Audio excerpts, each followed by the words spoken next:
Buenas noches, señores. Gracias, buenas noches. Soy Tomás Velázquez, soy el facilitador de Derechos Humanos y Perspectiva de Género. La idea de este módulo es que ustedes conozcan qué son los derechos humanos, cuáles son sus garantías, más que nada cómo se dividen y sobre todo cuál es el fundamento, de dónde surgen estos derechos humanos. Empezaremos diciéndoles ¿qué son los derechos humanos?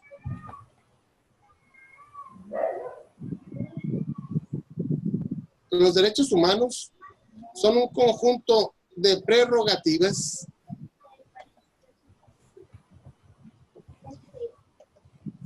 ¿me ven? Estoy intentando ponerles una diapositiva por ahí, pero no me aparece. Pero en fin, los derechos humanos son un conjunto de prerrogativas que son sustentadas más que nada en la dignidad humana. Y la realización de esta es indispensable para el desarrollo integral de la persona. La dignidad es un concepto muy subjetivo. ¿Hasta dónde entendemos nosotros esa dignidad? Pérez Luño nos da una de las definiciones que hasta ahorita más aceptadas en virtud de que no son muy formalistas, ni tautológicas, ni hablan nada teológico. Nos dice que los derechos humanos son un conjunto de facultades e instituciones que en cada momento histórico concretan la exigencia de la dignidad, la libertad y la igualdad. Esos son los tres elementos que engloban en sí esa exigencia de derechos humanos y los cuales deben de ser reconocidos positivamente, establecidos en algún documento por los documentos jurídicos nacionales e internacionales. Aquí lo importante que deben de entender dentro de este concepto, ¿qué son los derechos fundamentales? Los derechos fundamentales son los derechos humanos reconocidos y establecidos en nuestra legislación. Son derechos humanos reconocidos, están en la Constitución, los primeros 29 artículos de la Constitución y un poquito más allá, y en todas las leyes secundarias, así como en pactos, tratados de los cuales México es parte.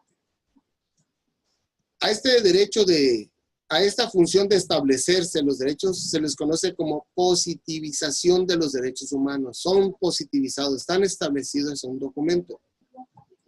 Ahora, no debemos olvidar que los derechos humanos se encuentran en todas las constituciones de los países democráticos, en la parte orgánica, donde están establecidos los derechos. La otra parte de la Constitución, la parte dogmática, en la parte orgánica es donde están establecidos los poderes del Estado. En la parte dogmática es donde están esos derechos de los ciudadanos. Y esos derechos de los ciudadanos, derechos humanos que no están en la Constitución, pero que están en los pactos, en las convenciones, en las declaraciones de las cuales México es parte, forman parte de la Ley Suprema por medio del artículo 133, que reconoce que todos los pactos firmados y ratificados por el Congreso son ley suprema del país. Específicamente nosotros tenemos, entre varias, la Pacto Internacional de Derechos Civiles, Económicos, de Derechos Civiles y Políticos, el Pacto Internacional de Derechos Económicos, Sociales y Culturales. Son dos. El Pacto de Derechos Civiles y Culturales, civiles y políticos, se refiere específicamente a los derechos de primera generación. Ahora bien, en nuestra Constitución, el artículo primero nos es muy claro, donde nos establece que los Estados Unidos mexicanos, todas las personas gozarán de los derechos humanos reconocidos en la Constitución y en los tratados internacionales. Ustedes, como futuros abogados, no se les olvide que ¿quiénes son todas las personas? Cualquier ciudadano del mundo que se encuentre en el país. Yo les pregunto y quiero que me respondan ustedes para comunicarnos un poco. Una pareja de esposos canadienses viene a México. El esposo es conflictivo, violento, la golpea, la ofende, ¿puede divorciarse en México, Mari Carmen? ¿Puede llevar su divorcio aquí en México?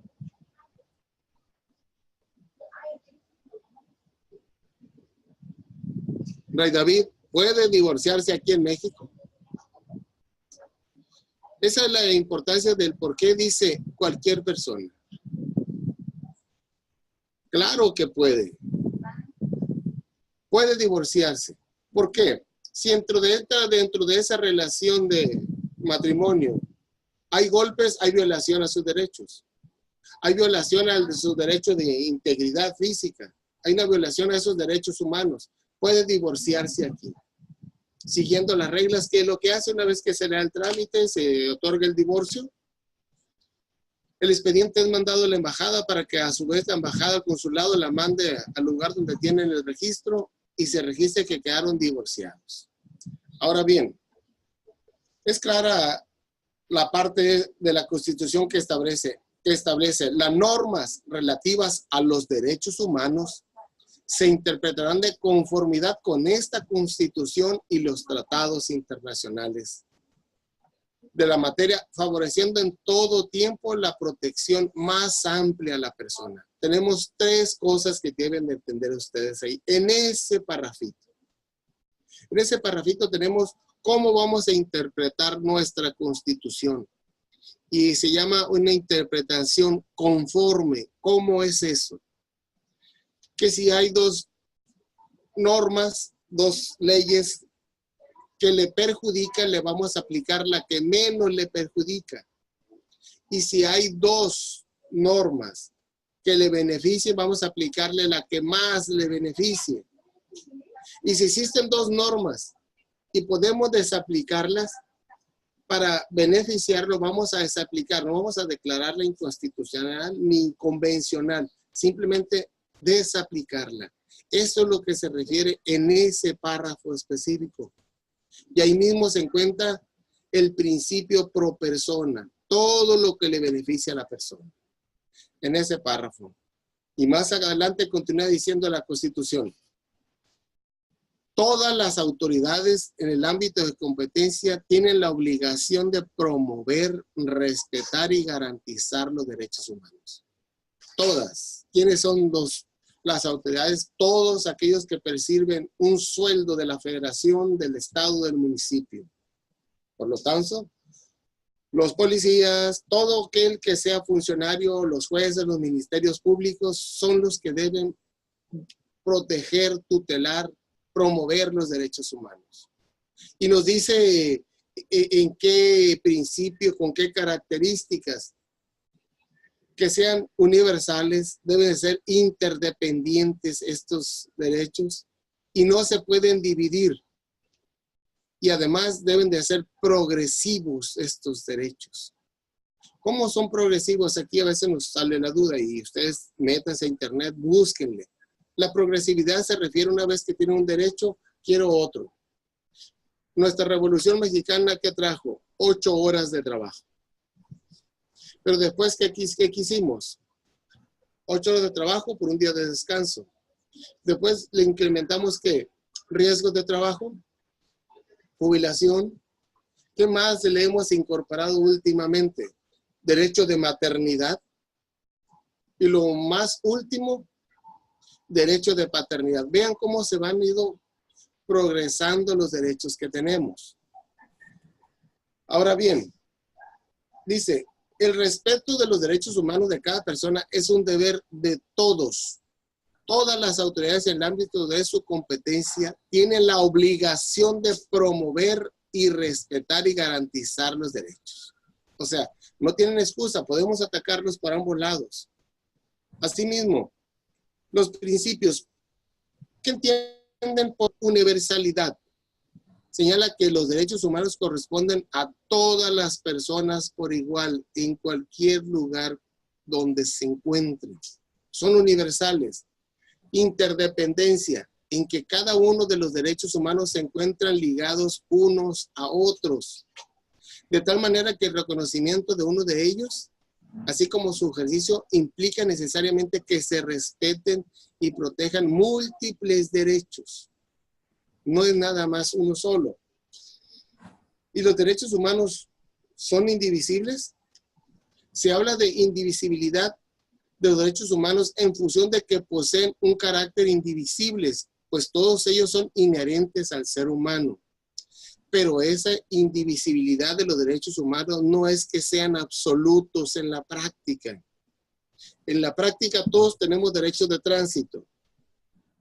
Y dentro de esos derechos de tránsito, ¿podemos irnos en zigzag por la carretera? ¿Podemos irnos por un carril contrario? Tenemos que limitar nosotros en la práctica los derechos para la sana convivencia. Usted por la izquierda y yo por la derecha. El derecho de comunicación. Comunicación tiene que haber mínimo 2 personas. Uno habla, uno escucha. Entonces, si mi derecho de expresarme se termina cuando el derecho de la otra persona inicia. Entonces, esa comunicación, ¿qué es? Yo me callo para que ustedes hablen. Entonces, una vez que aquel habló, para que la comunicación fluya, ese derecho de expresarse, de otra forma se volvería un monólogo. Entonces, progresividad, pues es el aseguramiento que hace el Estado para que estos vayan acumulándose, anexando nuevos derechos. No puede haber retrocesos, son irretroactivos. Ahora bien, ¿cuáles son las garantías de que habla el artículo primero? Derechos humanos y sus garantías. Hablar de garantías son esas herramientas jurídicas que nos otorga el Estado por medio de las leyes para proteger nuestros derechos vulnerados. ¿Cuáles son esas garantías? El derecho de amparo, el juicio de amparo, el debido proceso, la acción de inconstitucionalidad, la controversia constitucional y los procesos jurisdiccionales en materia electoral, que son 2, juicios de protección de derechos políticos electorales y el juicio de revisión electoral. ¿Ya va ganando? ¿Va a tardar mucho? Así también tenemos el juicio político. Y teníamos la facultad de investigación de la Suprema Corte de Justicia de la Nación, que investigó el caso Aguas Blancas, el caso Acteal, el caso de la guardería ABC. Además de lo que llegaron las autoridades, ellos detectan más violaciones de derechos humanos. Entonces, por un estado, PGR resolvía una forma y la Suprema Corte por otro lado. De ahí la importancia que le quitaron esa función. ¿Quién tiene la función de perseguir, de investigar las conductas ilícitas? El Ministerio Público. Entonces, ¿dónde entra la función de la Corte? Entonces, empezó a pugnar en eso, entonces mejor para evitar conflictos entre el propio Estado. Y la otra que tenemos, la última, estamos hablando de las garantías, la protección de los derechos humanos por órganos autónomos. ¿Quiénes son esos órganos autónomos? Las comisiones estatales de derechos humanos y la Comisión Nacional de Derechos Humanos. Esas son las formas en que se protegen los derechos humanos. Esa garantía, ¿cómo la tenemos? ¿Cómo le hacemos? Bueno, continuando. ¿Qué son los derechos fundamentales? Les dije hace un momento, derechos fundamentales son aquellos que están consagrados en la Constitución, que es el texto supremo de la ley de leyes, la máxima ley. Ninguna ley de la nación está sobre esa. Cuando alguna pugna con la Constitución, tenemos el juicio de amparo, controversia y la acción. Entonces, aquí hay un problema. ¿Ahí están todos los derechos? Sí, sí están los derechos, pero ¿tienen garantía de cumplimiento? Entonces, esa es la cuestión, ¿cómo hacerlos cumplir?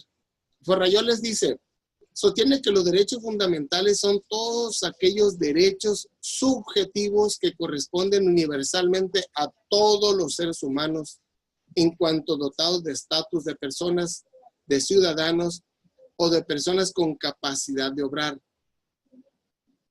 Entonces, esos son los derechos fundamentales, todos aquellos que tenemos que están ahí. Y también nos habla derechos sin garantías. ¿Cuál es ese derecho sin garantía? Un ejemplo, la vivienda. ¿Todos tienen vivienda? ¿Es fácil acceder a la vivienda? ¿Cómo podemos acceder a la vivienda? Sí, tenemos Infonavit, tenemos Fobiste, tenemos otras formas, pero aún así no se puede lograr. Pero eso lo veremos más adelante. ¿Por qué no se pueden lograr? Ahora que hablamos de las generaciones de los derechos. ¿Cuáles son esas generaciones de los derechos?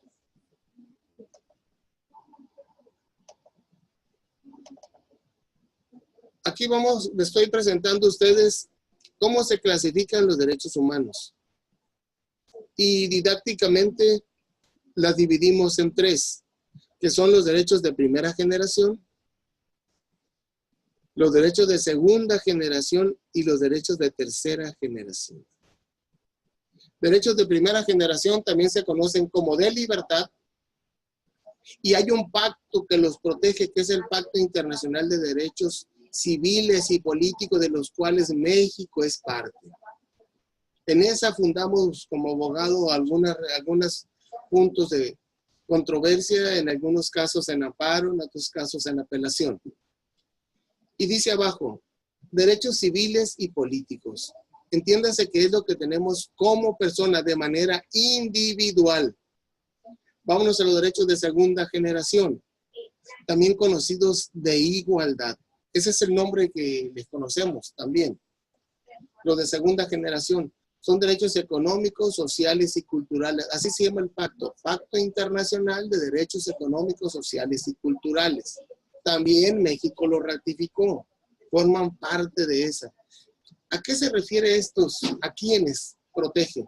Protege a grupos, niños, madres embarazadas. ¿A quién más protege? Grupos, colectividades, donde reciben ciertos servicios, agua, luz, drenaje. Vamos a verlo más adelante. Son servicios prestacionales que da el Estado. Allí es donde entra la vivienda. Toda la persona debe de vivir en una casa. Entonces, ahí está el derecho, pero son derechos prestacionales que en la medida que el Estado vaya evolucionando, las va dando estos servicios. Primera generación y segunda generación tienen su pacto que nos obliga como Estado a cumplir, o bien como ciudadanos podemos hacer que se cumpla. Pero tenemos el de tercera generación. No hay un pacto ahí. No hay absolutamente nada que nos obligue. El otro nombre que tiene, derechos de los pueblos o de humanidad. O sea, estamos hablando de el colectivo general de la población.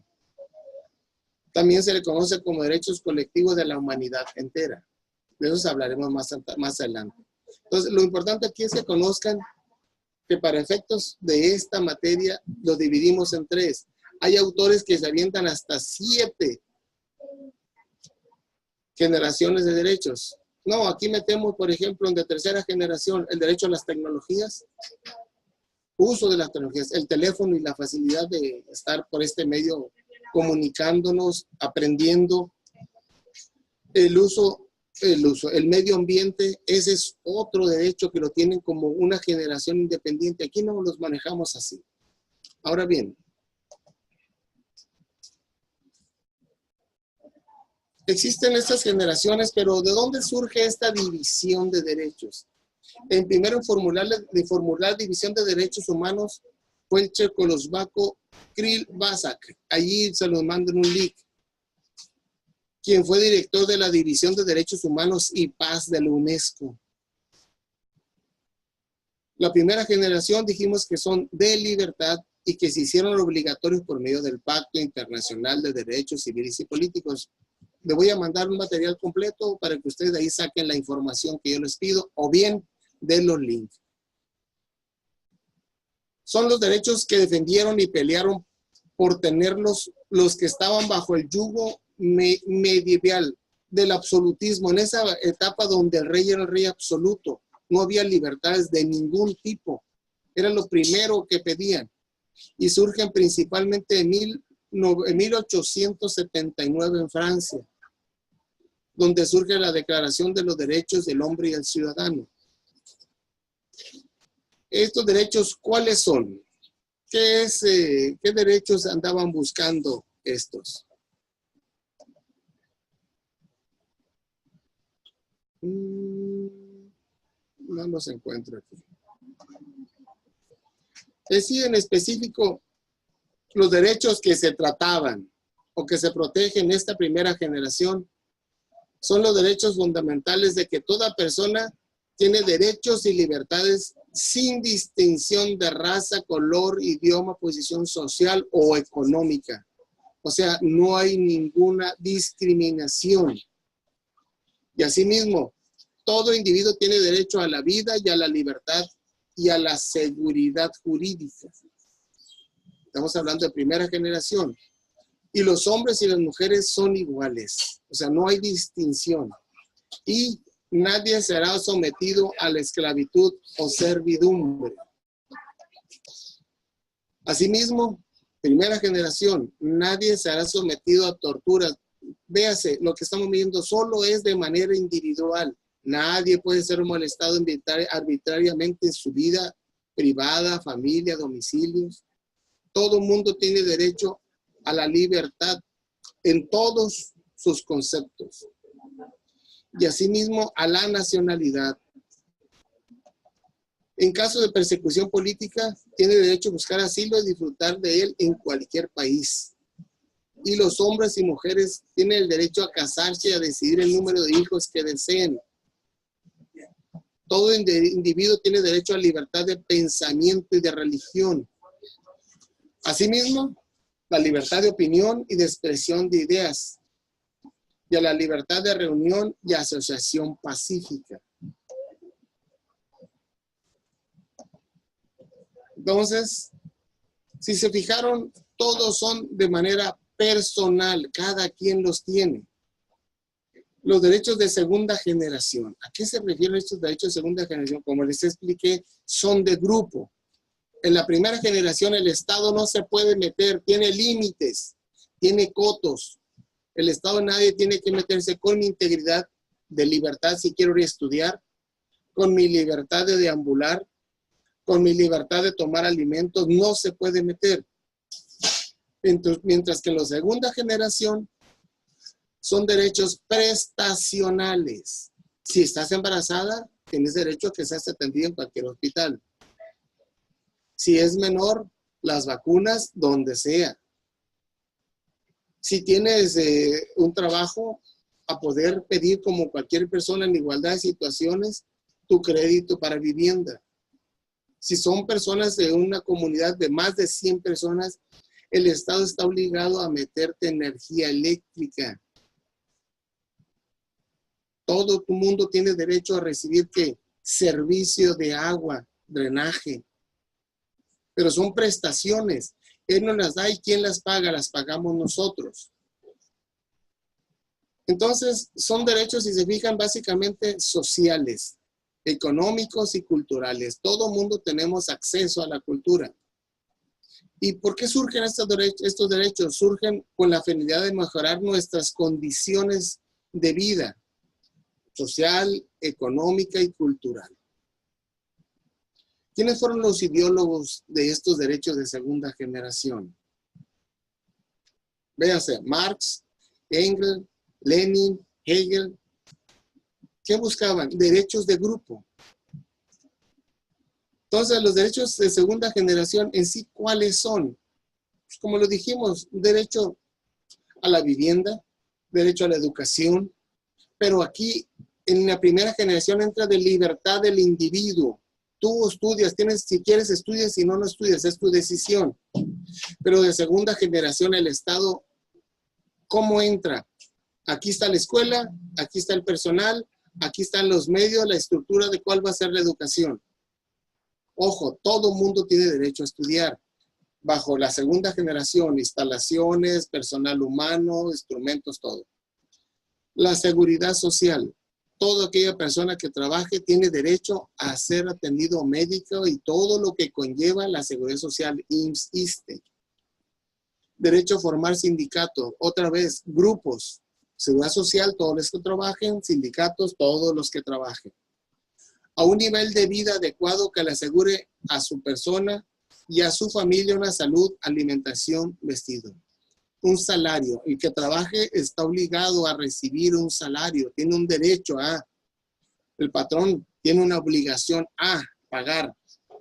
El derecho a la maternidad, derecho a la infancia, cuidado y asistencia especial, etc.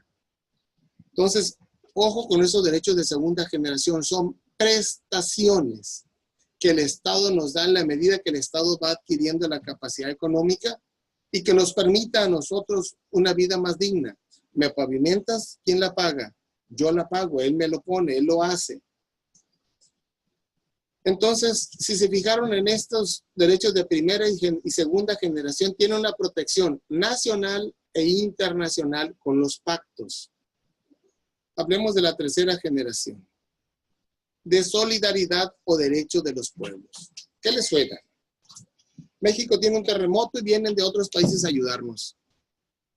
Hay un tsunami en Indonesia y les apoyamos materialmente y México no acude a ayudar humanitariamente con personal. Es la primera modificación que planea Peña Nieto. ¿Qué es lo que ocurre? El último terremoto de septiembre, todo el mundo vino voluntariamente a ayudarnos. En otros países hay necesidades humanitarias y nuestra Constitución no lo permite, nadie nos lo obliga, no tenemos una obligación, más que una obligación moral del Estado. Se hicieron las modificaciones, las reformas adecuadas para, ahora sí, en ayuda humanitaria podemos ir, llevarle material, bajarlo, asistencia médica, que nuestros personales médicos vayan allá y hagan la labor que tienen que hacer. Entonces, esa es la cuestión aquí. Pero hablar de derechos de tercera generación son derechos difusos. ¿Cuáles son esos derechos difusos? Son derechos colectivos, transpersonales, supraindividuales, ya no son individuales, ni de grupo. Se trata de ¿qué? De la colectividad humana. Derecho a la preservación del medio ambiente. ¿Qué le pasó a las minas de Sonora? ¿Qué le pasó al medio ambiente? O aquí cerquitas en Sinaloa, con la mina que se derrumbó, que se tiraron las aguas que estaban en reposo con cianuro, la contaminación. Ese es el derecho que tenemos, lo cual ineludiblemente contaminó todo. Los derechos de tercera generación fueron promovidos para participar de una manera en el progreso social y elevar la calidad de vida de todas las personas, de todos. ¿Y en qué consisten estos derechos? ¿Cuáles son? La libre autodeterminación de los pueblos. No tenemos que ir a meternos allá, cada quien es libre. La independencia económica y política. Ningún otro país tiene que andarse metiendo. La identidad nacional y cultural, de donde surge nuestra universidad intercultural, donde todas las culturas conviven sin que ninguna esté arriba de otra, donde protejamos nuestras etnias y nuestras culturas ancestrales para seguir manteniendo esa cultura, la paz. ¿Por qué fueron a apoyar a Afganistán? Porque el talibán estaba haciendo las suyas, en ISIS y todas esas partes. Lograr la coexistencia pacífica, el entendimiento y confianza internacional, el pacto México, Estados Unidos, Canadá, buscando esa parte. La cooperación internacional y regional, la justicia internacional. Vamos a acabar con el narcotráfico nada más actuando México solo, Estados Unidos solo, o los países donde se producen la cocaína. No, tiene que ser esa ayuda internacional. Allá lo produce, México es el paso y Estados Unidos es el consumo. Tenemos que unir esfuerzo todos los países. Ahora bien, el uso de los avances de las ciencias y la tecnología también es derecho de tercera generación. Todos nos beneficiamos. Vean los teléfonos. En este momento hacemos una llamada, mandamos un chat. ¿Cuánto nos informamos? Las tecnologías que estamos usando son parte de esa tercera generación. Patrimonio común de la humanidad. ¿Cuál es ese patrimonio común de la humanidad? En nuestro caso, México, tenemos bastantes áreas protegidas. Las áreas mayas, Teotihuacán, los aztecas, en Oaxaca, en Querétaro, en muchas partes tenemos, que es el patrimonio común de la humanidad. Y el desarrollo que persigue una vida digna, todo ese desarrollo tecnológico que nos va llevando. Entonces, hay que tener claro cuáles son esas tres generaciones de que estamos hablando. Y cuando ustedes, como futuros abogados, simplemente que les guste leer, que entiendan por qué son 2 o 3 o más 4 generaciones. Ahora bien, aquí vamos a hablar de cuál es el fundamento de estos derechos humanos, de dónde surgen, cómo surgen estos derechos humanos.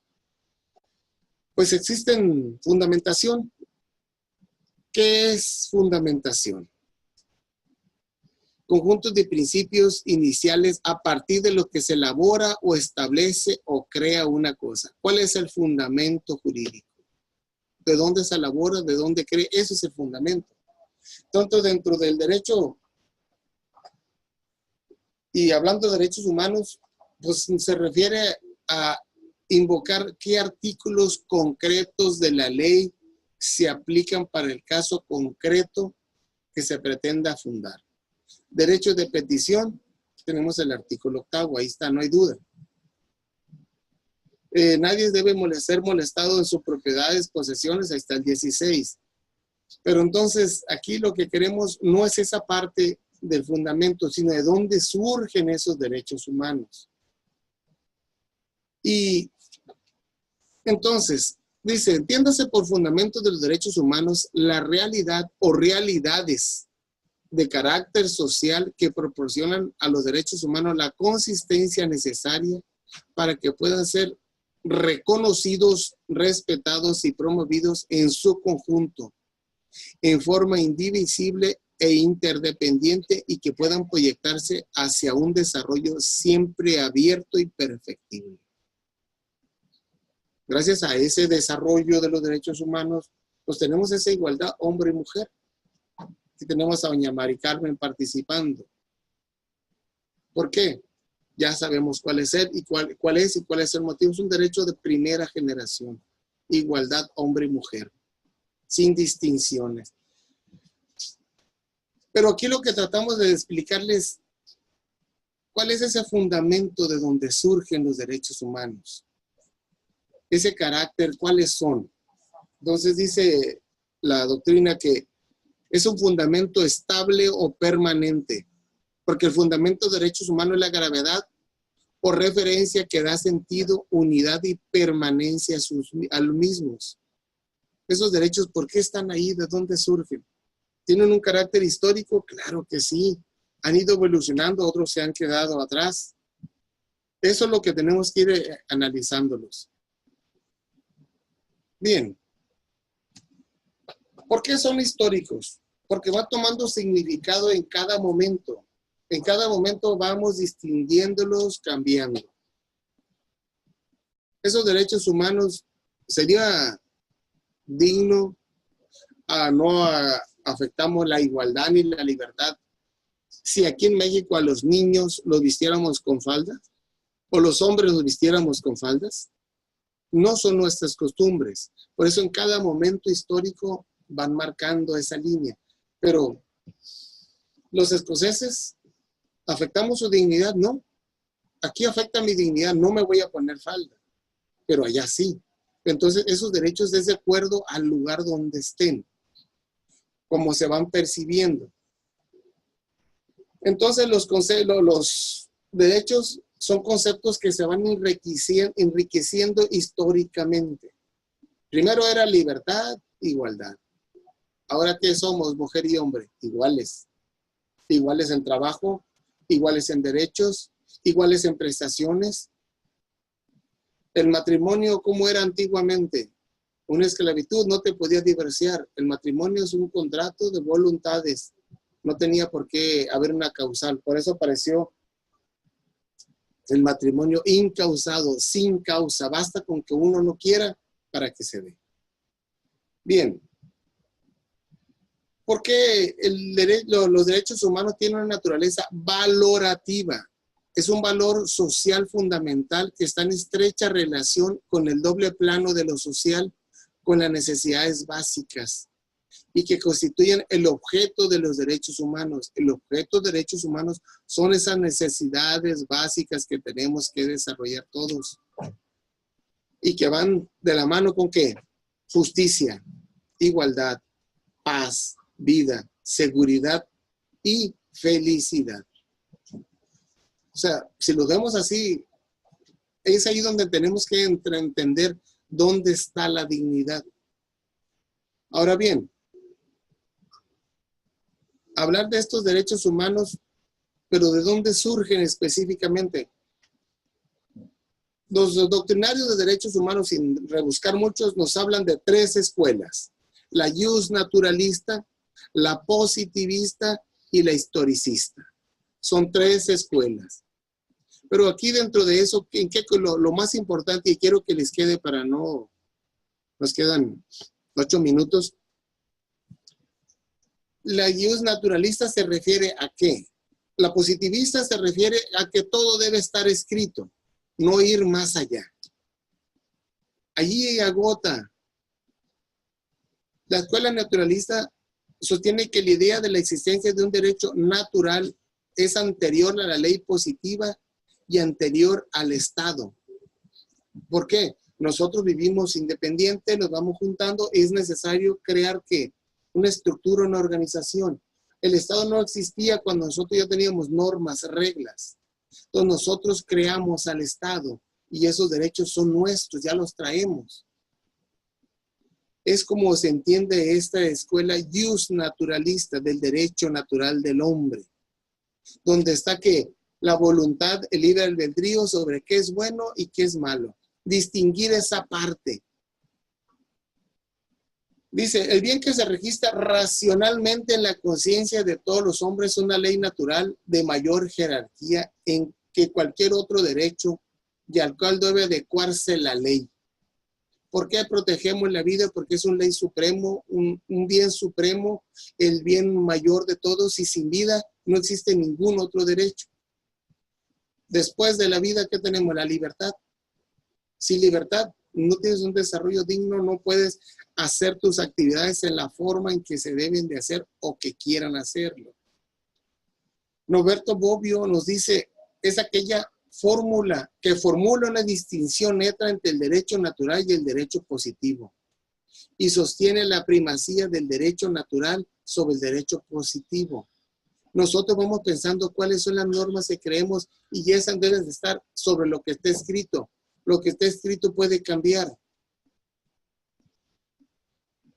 Sin embargo, en el justnaturalismo también hay diferentes corrientes. La tradicional, que sostiene que el derecho natural está sobre encima de todo lo demás y es la que debe de persistir.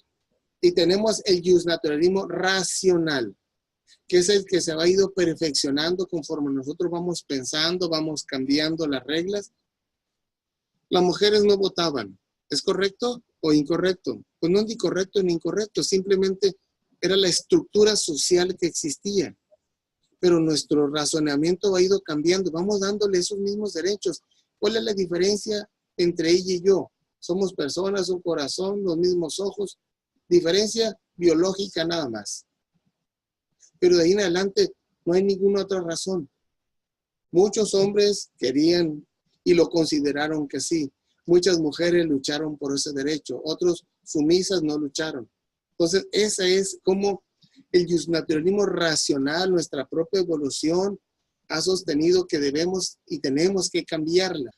Bueno, ¿quiénes son los creadores de ese teorismo, de esa teoría del justnaturalismo racional? Grocio, Luc, Rousseau, Kant. Buscarle por esa parte Ya si ustedes quieren más adelante, aquí lo esencial es que conozcan cuáles son esas.